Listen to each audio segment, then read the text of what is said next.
ஸ்ரீராம பக்த ஆஞ்சநேயர் கவசம் பாடி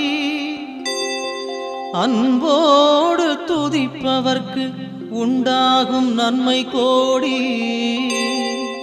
பேராற்றல் கொண்டிருக்கும் மாருதி நீயே, உனை போற்றி பாட வந்தோம், நீ அருள் செய்வாயே.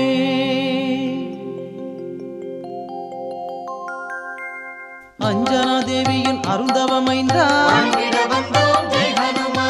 அன்புடையோரை காப்பவன் நீயே. நெஞ்சினில் என்றும் வைத்தே உன்னை, சந்தனத்தாலே பொட்டினை இட்டு சிந்தையில் வந்து நிறைந்தவன் நீயே. காற்றினில் என்றும் கலந்திருப்ப